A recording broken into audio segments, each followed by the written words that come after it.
Hi there. I wanted to take a quick moment to share my story with you and tell you just a little bit about how it led to my work as a women's leadership coach and educator.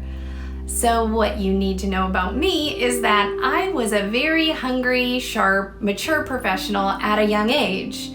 And as a result, I was quickly promoted to multiple leadership roles in the early years of my higher education career.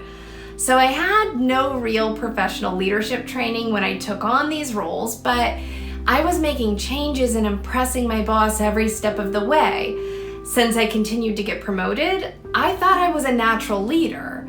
But what actually happened was that I mistook the rush of external validation when I pleased my boss for excellent leadership. And it was shockingly easy to do because my metrics were off. It wasn't until I advanced up the ladder that I began to understand essential leadership strategies and skills. And you know what I discovered on my journey? I realized I had been a shitty boss many times in lots of ways. How does someone accidentally become a shitty boss, you ask? Well, sadly, it's actually pretty easy, and I'll tell you a little bit more about that. But first, let's back up so I can help you understand my story just a little bit more intimately. So, I grew up being told by a badass single mother that the sky was the limit. I often heard things like, Leslie will be our next president one day. My mom was so proud of who I was becoming, and she made sure I knew it. And I trusted her opinion because from the first day I can remember, I watched my mom fight for her success with a lot of strength and a lot of resilience. She ended an abusive marriage despite having 2 children under the age of 2 years old at the time. And I watched her study relentlessly evenings and weekends to earn her bachelor's degree while raising those 2 wild girls and still working full time. Then I watched her keep going as she earned her master's degree a few years later. I thought my mom was unstoppable, and truly that all women were unstoppable. I mean, aren't we? So I didn't really pay attention to gender norms when I joined the boys' flag football team in 5th grade because I loved sports and I wanted to give it a try. I proudly wore Old Spice deodorant throughout junior high because I liked the way it smelled and I needed a break from all things cucumber, melon, and sweet pea, if you know what I'm saying. And although it made my heart sink, I pretended not to notice when the guy I adored in high school called me bossy under his breath after I politely requested his attention at rehearsal. He was goofing off and my literal title was director, yet somehow I was the one out of line in this scenario. Message received. That was my first memory of how I began betraying myself in my identity as a woman leader. It was ever so slight at first. I pretended I was cool with the exchange of being perceived as frigid for the ability to carry out my vision and lead people toward it.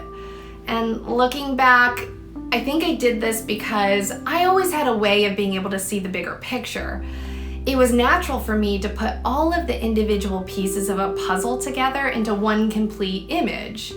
I'm really good at knowing how to arrange the best parts of people so we can all make something great.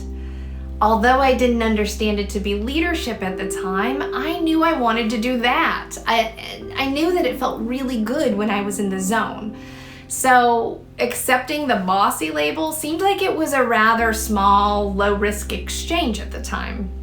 And besides little Miss Bossy over here, went on to win a leadership award and college scholarship as a result of an essay she wrote about said experience. Nevertheless, she persisted.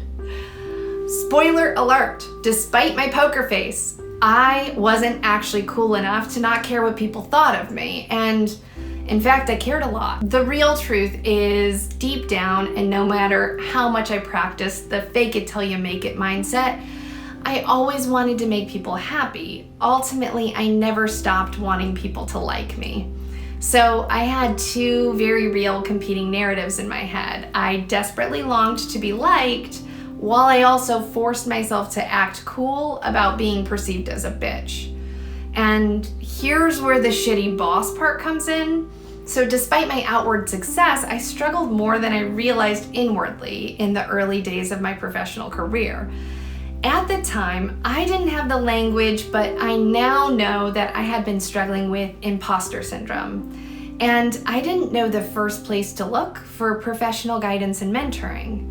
And as a result, I overcompensated. I had betrayed myself years ago when I allowed the label as bossy or bitchy to become my truth.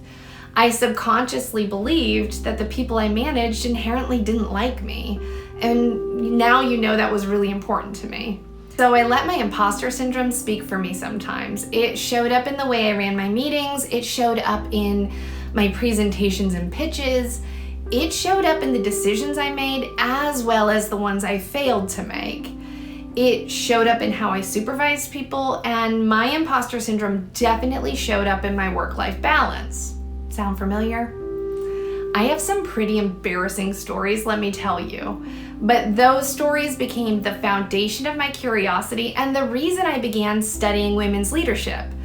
I also have many successes under my belt too, like becoming an assistant vice president by 31.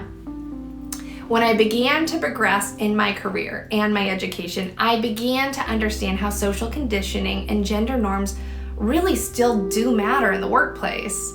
The contemporary barriers women face are no longer outright and obvious discrimination. Rather, and just as sinister, the barriers show up in things like financially undervalued jobs that women are more likely to hold. They show up in the stalled careers of women with children, unlike our male coworkers with children, and in the narrow and treacherous path only some of us successfully navigate to the top. Despite all of my early years of empowerment, despite my hunger, despite my hard work, and despite my repeated success, I learned there were still very real obstacles for women navigating the workplace. And the more I studied leadership, the more I understood these issues to be consistent across nearly every industry. And the more women I talked to, the more our stories seemed to resonate with one another. Being a woman in the workplace means that at one time or another, we have made ourselves smaller for a perceived professional trade-off.